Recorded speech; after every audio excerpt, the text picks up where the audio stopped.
Bonjour, ravi de vous retrouver sur le plateau d'APE, Agir pour l'environnement, votre rendez-vous hebdomadaire, le seul et l'unique rendez-vous hebdomadaire télévisuel entièrement consacré à la protection de l'environnement. Aujourd'hui, nous allons parler de l'eau potable. Et comment elle se fabrique et comment on la fabrique surtout. Avec nous, on a de beaux invités, vous allez le découvrir dans quelques instants, mais on a aussi Anne-Constance Anguena. Anne-Constance, bonjour.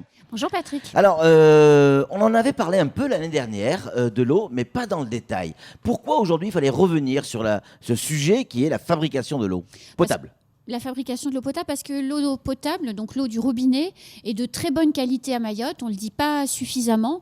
On croit trop souvent que l'eau du puits ou l'eau de la rivière est de bonne qualité, ce qui n'est pas le cas, alors que celle du robinet, qui coule, est de très bonne qualité. Elle est de très bonne qualité. On va voir comment elle est de bonne qualité, pourquoi elle devient de bonne qualité, avec le reportage notamment de nos invités. Exactement. Alors, on ne va pas perdre de temps. On va tout de suite découvrir le sommaire de l'émission.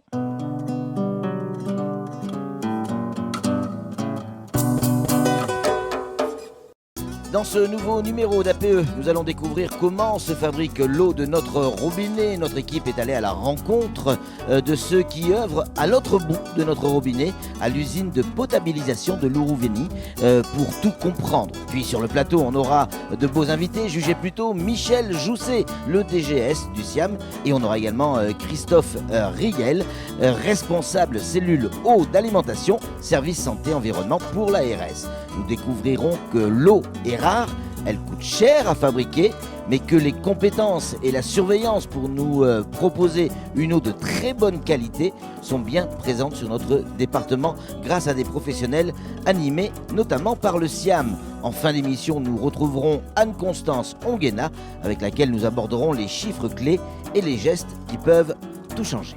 L'usine de potabilisation de l'Ourouveni fabrique de l'eau potable que les habitants du Sud consomment. Mais comment la fabrique-t-on concrètement ? À côté des professionnels du SIAM, de la SMAE, nous allons découvrir ce qu'est un captage, ce qu'est un forage, comment l'eau est traitée pour qu'elle devienne potable. Regardez ce formidable reportage réalisé par Pierre Bellucci, Daniel Dunon et Oumrati.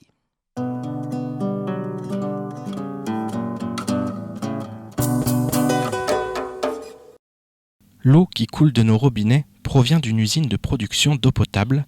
À Mayotte, il existe 5 stations de traitement d'eau douce ainsi qu'une usine de dessalement d'eau de mer. L'usine de l'Ourouveni alimente le sud et le centre de l'île. Elle possède une capacité de production de 10 000 mètres cubes par jour. Notre ressource principale, c'est le captage de l'Ourouveni. Si on sèche ici, c'est que la rivière, on peut le gonfler par la retenue.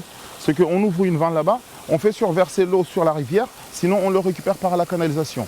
On a un deuxième captage aussi qui est à Mroualé, qui est dans la commune de Tsingoni, avec une conduite qui rentre directement dans des trous qui sont là et qui renvoie l'eau aussi dans cette rivière-là. Plusieurs étapes de nettoyage sont nécessaires pour rendre cette eau propre à la consommation. Ces étapes peuvent varier selon le niveau de pollution de l'eau pompée. À son entrée dans l'usine, l'or bleu traverse une grille de barreaux qui stoppe les plus gros déchets. Elle continue son chemin et traverse un grillage plus serré qui retient les petits déchets. Vient ensuite l'étape de la décantation où les impuretés se regroupent et forment de petits paquets qui tombent au fond du bassin de décantation. Si on laisse comme ça, là, il y a toutes les fleurs qui vont se former et ça va se décanter. C'est exactement ce qui se passe à l'intérieur de la machine. Vous voyez ? Là, c'est pris en différentes hauteurs et et la qualité, il n'est pas pareil. C'est que plus que tu montes, plus qu'il devient propre. Et si on monte en haut, l'eau, il est vraiment propre. Mais il n'est pas potable. C'est de l'eau décantée.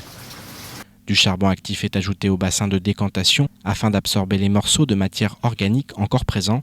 L'eau traverse ensuite une épaisse couche de sable qui arrête les dernières petites impuretés visibles.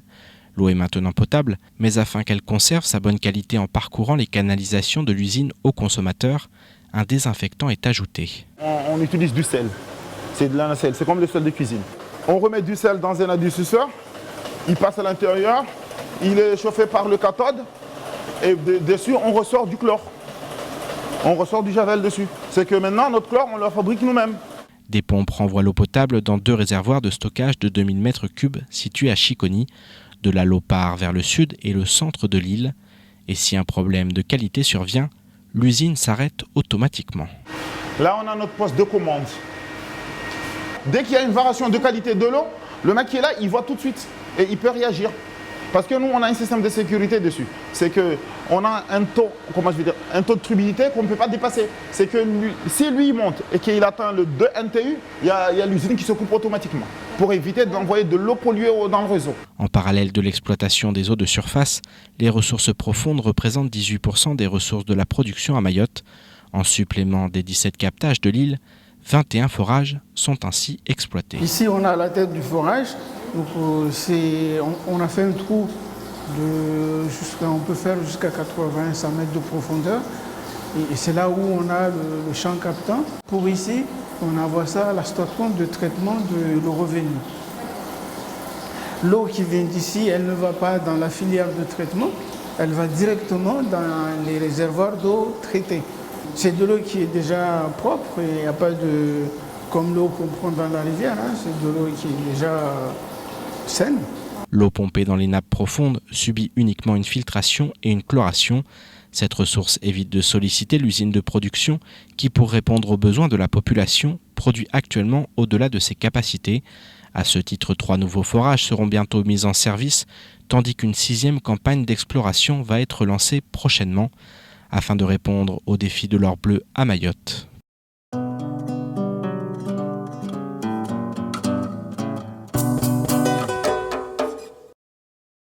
Superbe ce reportage, on l'a apprécié sur le plateau.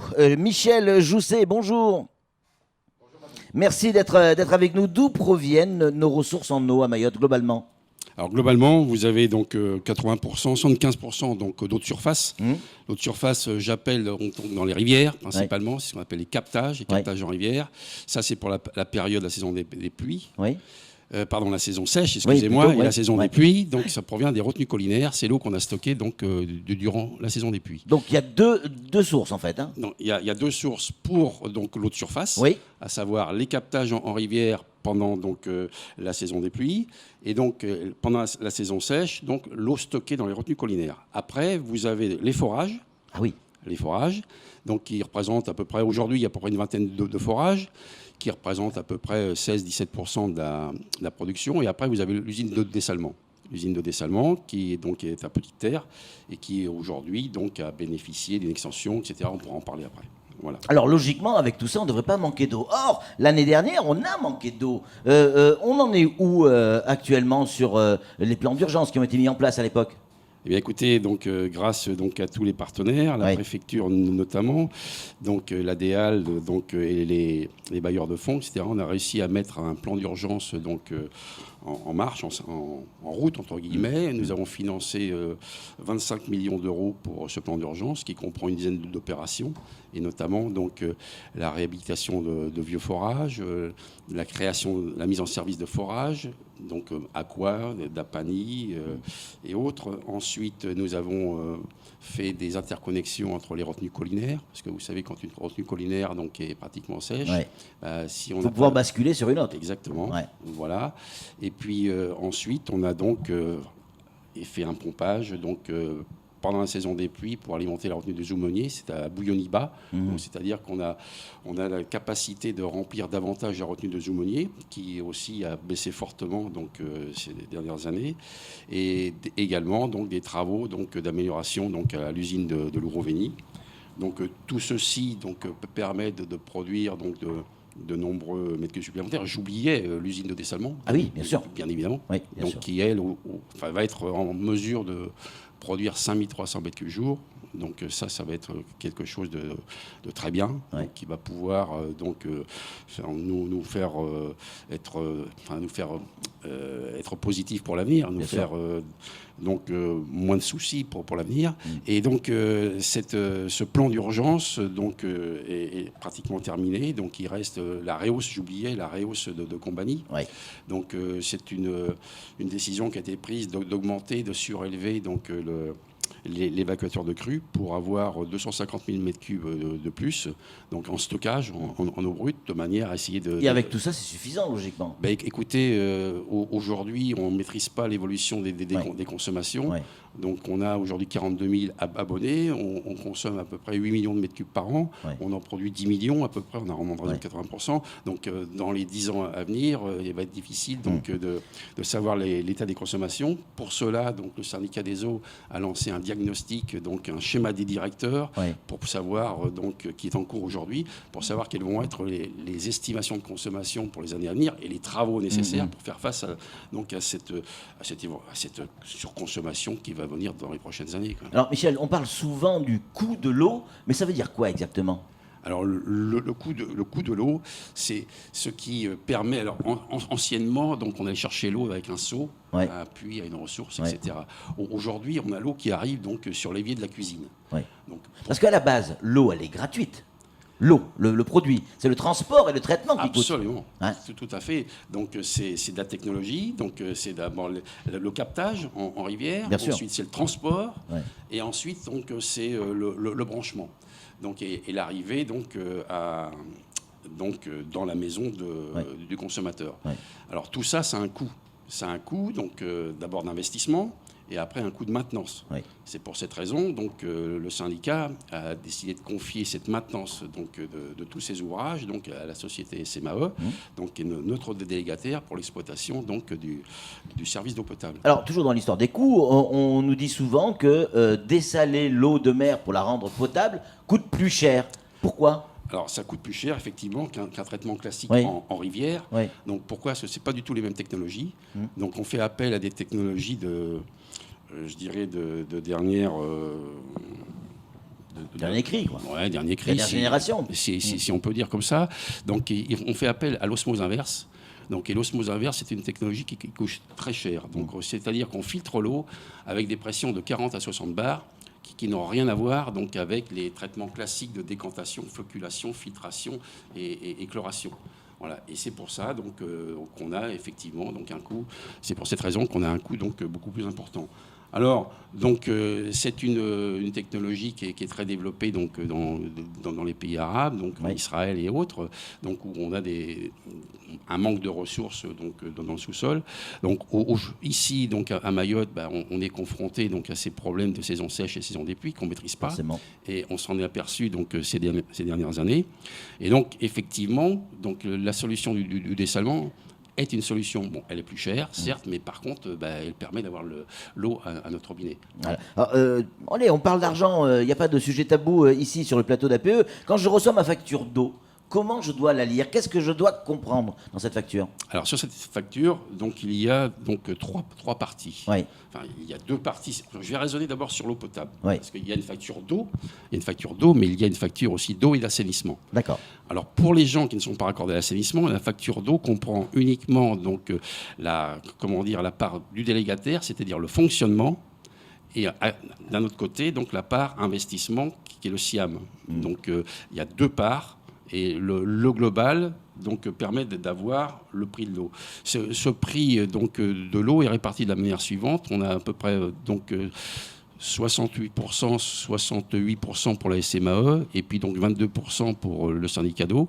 Vous remarquerez que la part donc, d'exploitation SMAE, de surveillance, de maintenance des ouvrages est très importante.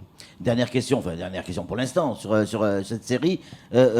Souvent, vous communiquez et vous nous dites quand il y a des coupures d'eau, attention, l'eau peut être trouble, voire légèrement rougeâtre après, quand vous réouvrez. Pourquoi ? Alors ça, c'est par rapport donc, à la vétusté des canalisations.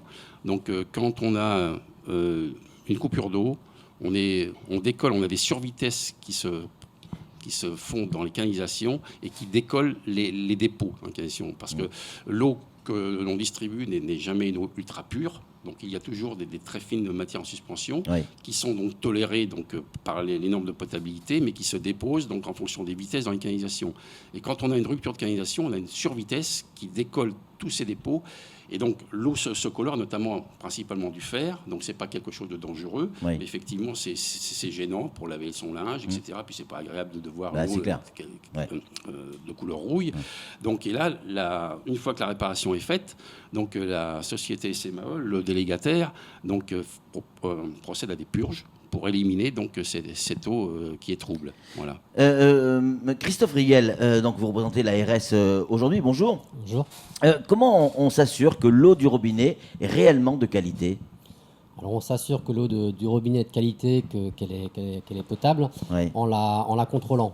Donc l'eau, elle fait l'objet d'un double contrôle. Tout d'abord, l'eau, c'est l'aliment qui est le plus contrôlé en France, et à Mayotte, on ne déroge pas à la règle. Le premier contrôle, c'est la surveillance de l'exploitant, donc la SMAE à Mayotte, qui doit s'assurer en permanence de la qualité de l'eau distribuée. Nous, côté ARS, on met en œuvre le contrôle, ce qu'on appelle le contrôle sanitaire, au titre du Code de la santé publique, avec des contrôles hebdomadaires sur l'ensemble du territoire. Et quand les résultats sont pas bons, quand les résultats ne sont pas bons, qu'est-ce qu'on fait ?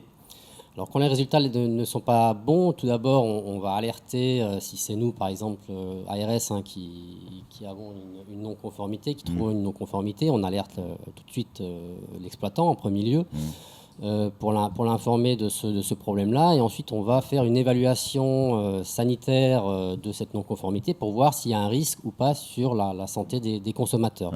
En fonction de cette analyse, on va procéder à un recontrôle pour vérifier si ce n'était pas un problème au niveau du laboratoire ou pas, parce que les non-conformités ne sont pas forcément un problème sur le réseau toujours. Et du coup, on va continuer à aller jusqu'au bout, sachant que en cas de problème, le risque, s'il y a un risque pour la santé de la population, on va communiquer sur ce risque-là en disant à la population de ne pas consommer on va en parler dans un instant du problème de santé, mais est-ce que les problèmes, les constats de non-conformité sont fréquents à Mayotte ? Alors à Mayotte, non, on a très peu de non-conformité sur les réseaux. À Mayotte, on a une eau qui est de très bonne qualité. Ça, c'est vraiment une bonne chose. Les non-conformités sont faibles et généralement, c'est des problèmes ponctuels, donc plus liés à comme on a parlé, à des coupures d'eau. Pas plus qu'en métropole. Pas plus qu'en métropole et même moins que sur beaucoup d'autres départements en métropole ou à La Réunion. Christophe, vous êtes également du service santé environnement pour la RS. Quelles sont les conséquences pour la santé d'une eau de mauvaise qualité ? Je consomme une eau qui n'est pas de bonne qualité, je risque quoi ? Alors nous, au niveau de l'ARS, on définit différents types de risques pour la santé. En consommant une eau, il y a tout d'abord les risques qu'on appelle immédiats ou à court terme, et puis après les risques qui sont à moyen ou long terme. Les risques immédiats, c'est essentiellement des risques liés à la qualité bactériologique de l'eau. Donc l'eau va être contaminée par des bactéries, des virus ou des parasites. Et les principaux symptômes qu'on peut avoir, maladies liées à cette contamination, ça va être des gastro-entérites ou diarrhées. Clairement, est-ce que je peux faire un biberon avec l'eau du robinet à mon bébé ? Alors oui, c'est mon bébé qui boit le biberon. À partir du moment où l'eau est potable, on peut l'utiliser. Toute la population, y compris les personnes les plus fragiles, peuvent utiliser cette eau, y compris donc les bébés pour le biberon. Michel Jousset, quels sont les projets d'investissement à venir sur le réseau pour assurer toujours cette même qualité ? Alors, tout d'abord, donc, on va remplacer les vieux tuyaux. Déjà, parce qu'il en existe. Donc, on a un programme qu'on va mettre en place à partir de l'an prochain, enfin dans les 3 ans à venir. Ça fait partie du contrat de progrès avec notre plan pluriannuel d'investissement. Donc, remplacer les canalisations vétustes. Ensuite, donc, parfaire la désinfection de l'eau au niveau du réseau, c'est-à-dire rajouter éventuellement des stations de désinfection. Donc, au fur et à mesure du cheminement de l'eau, de manière à garantir donc, la qualité. Et puis, donc, également, parfaire les traitements de manière qu'on puisse donc, respecter les normes qui vont venir demain, après-demain, etc. Donc, il faut devancer. Donc, c'est ces normes qu'on va avoir toujours un coup d'avance, en fait. Exactement. Les compteurs, parlons-en, Michel. On le sait, on est à Mayotte. Il y a des multiples raccordements sur certains compteurs. On le sait, c'est interdit. Mais Quels sont les risques pour ceux qui font ça? Alors, les risques, c'est déjà le temps de séjour dans les tuyaux, parce qu'on constate qu'il y a donc des branchements secondaires, enfin qui sont après les compteurs. Il faut savoir que nous, le syndicat, on s'arrête donc aux compteurs. Après qu'il y ait des branchements, je dirais, non autorisés derrière et qui parcourent 100 mètres, 200 mètres, 300 mètres, 400 mètres pour alimenter des bangars, il y a un risque, les canalisations sont en plein soleil, on a un risque de dégradation bactériologique. Et donc ça, effectivement, je pense que l'ARS va me rejoindre sur ce sujet. On a des risques de bactériologie et d'eau non potable au bout de 200-300 mètres. Il faut savoir que les tuyaux qui sont à même le sol, donc ce sont des tuyaux en polyéthylène et on peut avoir des températures qui peuvent monter à 40-50 degrés à les tuyaux. Christophe, vous avez déjà rencontré ce phénomène, j'imagine? Est-ce que vous contrôlez aussi, parce que personne en situation irrégulière ou pas, peu importe, au bout il y a un consommateur qui consomme de l'eau. Et si effectivement il y a un branchement illégal à un compteur légal, l'eau dans ce tuyau va chauffer et va stagner, Michel le disait, il y a aussi des contrôles à faire là-dessus. Alors nous on n'intervient pas sur les branchements illégaux. On va venir contrôler la qualité de l'eau. Alors on va aller jusqu'au robinet du consommateur, mais du consommateur classique entre guillemets. Après, effectivement, stagnation d'eau ou long branchement ou même ne pas utiliser l'eau pendant un certain moment. Nous, on a nos conseils sanitaires par rapport à ces stagnations d'eau. Donc, par exemple, si on est absent pendant plusieurs jours de chez soi, ou alors qu'on n'utilise pas un robinet pendant plusieurs jours, on conseille de purger la canalisation de branchement, donc c'est-à-dire de laisser couler l'eau pendant plusieurs minutes avant de pouvoir la boire. Anne-Constance, vous êtes avec nous. Pardon. Combien on consomme d'eau chaque jour pour se laver les mains, se laver les dents, le visage, bref, grosso modo, on consomme combien d'eau pour se laver? Pour des usages quotidiens. Quotidien, bien sûr. 3 litres à peu près. C'est tout. Il n'y a que ça comme réponse. Non, 3 litres, uniquement 3 litres. Oui, il y a 3 litres par jour, ce qui fait quand même 1095 litres par an. Et si on compare avec la disponibilité de l'eau dans des pays en Afrique qui ont moins de chances que nous, ça correspond à leur consommation d'eau sur plusieurs journées. Donc forcément, on utilise un petit peu trop d'eau que l'on pourrait économiser, par exemple, en fermant l'eau du robinet quand on se brosse les dents. Oui, mais est-ce que, vu qu'on vit sur une île, il fait plus chaud, on a tendance à utiliser plus d'eau, ce qui semble logique. Est-ce qu'on en consomme réellement plus par personne qu'en métropole? Non, on n'en consomme pas plus par personne qu'en métropole, mais on ne la consomme pas forcément toujours très bien. Encore une fois, fermer le robinet quand on se lave les dents, qu'on soit sur une île ou qu'on ne soit pas sur une île, ça ne change pas grand-chose. C'est des gestes et des réflexes à modifier. Qui n'a pas vu un robinet couler, le fameux goutte à goutte, touc, touc, touc, touc. Quand il y a un robinet qui coule, on perd combien d'eau? Entre 30 et 50 000 litres d'eau par an, ce qui correspond à la consommation à peu près d'une famille de 4 personnes en eau potable pour, si j'ai bien fait mes calculs, 7 ans. Ah oui, tout de même. Ah oui, incroyable. Et une chasse d'eau qui coule, parce que ça aussi, on l'a tous eu déjà. Oui, alors c'est beaucoup plus d'eau. C'est entre 45 à 220 000 litres d'eau qui pourraient être perdus chaque année, parce que la fuite, elle peut quelquefois être volumineuse, ce qui correspond à 1,7 ans de douche d'une famille, donc environ 1 an et demi de douche d'une famille de 4 personnes qui se douchent 2 fois par jour. Alors on en parlait tout à l'heure avec Michel, est-ce qu'on sait combien on augmente notre consommation d'eau tous les ans? Ici, à Mayotte, 10% d'augmentation d'eau en plus par an qui sont liés effectivement à l'évolution démographique, mais aussi à des nouveaux besoins ou à une manière de vivre qui évolue avec plus de moyens. Donc on consomme plus d'eau. Michel, merci beaucoup. Merci Christophe. Merci Anne-Constance. On a bien compris, l'eau est rare, elle est chère par sa rareté. Et puis à Mayotte, plus qu'ailleurs, on est aussi tenu par les événements naturels. Donc on doit aussi faire avec. Merci à vous tous d'être venus sur ce plateau. On y voit plus clair. Et bravo pour ce reportage réalisé par Pierre Bellucci. Nous, on va se retrouver la semaine prochaine pour un nouveau numéro d'APE, Agir pour l'environnement. Pourquoi ? Parce qu'on y croit. On croit qu'on peut faire bouger les choses. Ciao.